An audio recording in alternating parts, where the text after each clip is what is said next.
متحدہ قومی موومنٹ نے نجی ٹی وی کے اینکر پرسن کے خلاف 10 ارب روپے کے ہرجانے کی جو درخواست دائر کی تھی اس پر جو ہے کارروائی کی گئی ہے، اور ڈاکٹر فاروق ستار کا یہ کہنا ہے کہ الطاف حسین کے خلاف دیے گئے اس بیان سے کروڑوں چاہنے والوں کے جذبات مجروح ہوئے ہیں۔ اس بارے میں کچھ مزید تفصیلات جانیں گے، ہمارے ساتھ موجود ہیں میٹرو ون کے نمائندے راشد خان۔ بتائیے گا راشد خان، مزید کیا ڈیٹیلز ہیں آپ کے پاس اس حوالے سے؟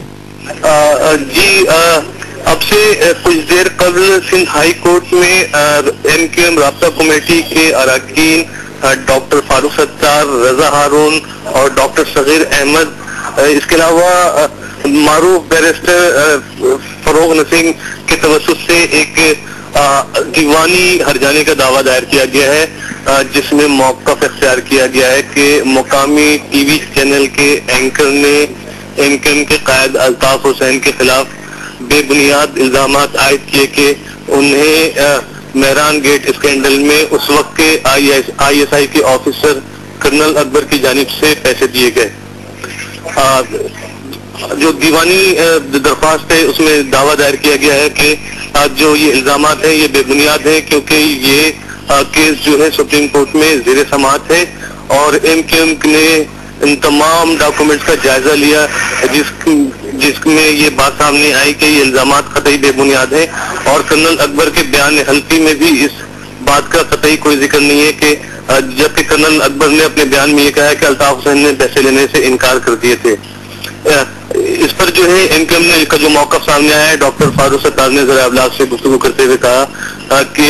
Altaf Hussain M Q M کے قائد نہ صرف قائد ہیں بلکہ لاکھوں عوام کے دلوں کی دھڑکن ہے، اور الطاف حسین کے خلاف بے بنیاد الزامات کی وجہ سے عوام کے جذبات مجروح ہوئے ہیں۔ اس کے علاوہ ایم کیو ایم کے قائد الطاف حسین کی ساکھ متاثر ہوئی ہے،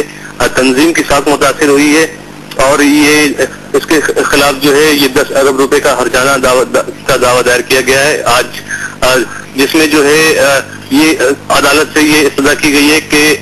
جو مقامی اینکر ہیں کاشف عباسی وہ غیر مشروط معافی مانگیں اور 10 ارب روپے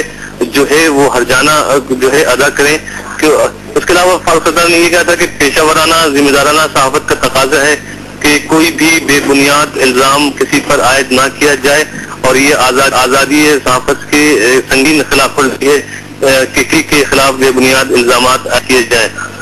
اس کے علاوہ ڈاکٹر فروغ نسیم نے بھی ذرائع ابلاغ سے گفتگو کی، اور انہوں نے کہا کہ 15 مارچ کو مقامی اینکر کاشف عباسی کے خلاف ایک لیگل نوٹس جاری کیا گیا تھا، جس کی میعاد ختم ہونے کے بعد آج جو ہے یہ ہرجانے کا دعویٰ دائر کیا گیا ہے۔ جی، رابطہ کمیٹی نے یہ فیصلہ کیا، قائد تحریک الطاف بھائی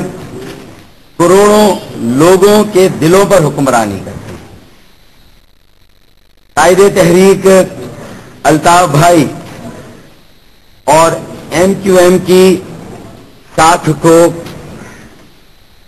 ناقابل تلافی نقصان پہنچایا گیا، ایک قطعی اور قطعی جھوٹا اور بے بنیاد الزام لگا کر کاشف عباسی صاحب نے مہران گیٹ اسکینڈل کے ضمن میں جناب اسلم بیگ کے بیان اور ایفیڈیوٹ کا حوالہ دیا، جبکہ جنرل اسلم بیگ کے ایفیڈیوٹ میں یا جنرل اسلم بیگ کی طرف سے قائد تحریک الطاف بھائی پر کوئی الزام نہیں لگا کہ قائد تحریک الطاف بھائی نے کوئی الزام نہیں، اس میں کوئی ذکر ہی نہیں ہے۔ اسی طرح جنرل اسد درانی کے ایفیڈیوٹ میں یہ بات ہے کہ کرنل اکبر نے آئی ایس آئی کی طرف سے رقوم تقسیم کی، اور کرنل اکبر کا بیان آن ریکارڈ ہے کہ قائد تحریک الطاف بھائی نے نہ صرف پیسے لینے سے انکار کر دیا تھا بلکہ یہ بھی کہہ دیا تھا کہ آئندہ وہ الطاف بھائی سے ملنے کی زحمت بھی گوارا نہ کرے۔ تو میں سمجھتا ہوں کہ ایسا الزام لگانے سے پہلے کم از کم سپریم کورٹ میں یہ مسئلہ زیر سماعت ہے، اس مہران گیٹ اسکینڈل کے تمام ریکارڈ ہو اور دستاویزات کو دیکھنے کے بعد ایسی بات کرنی چاہیے تھی، جس سے کہ ان کی بدنیتی، کاشف عباسی کی بدنیتی اور ان کی بددیانتی ظاہر ہوتی ہے کہ انہوں نے آؤٹ آف دی کانٹیکسٹ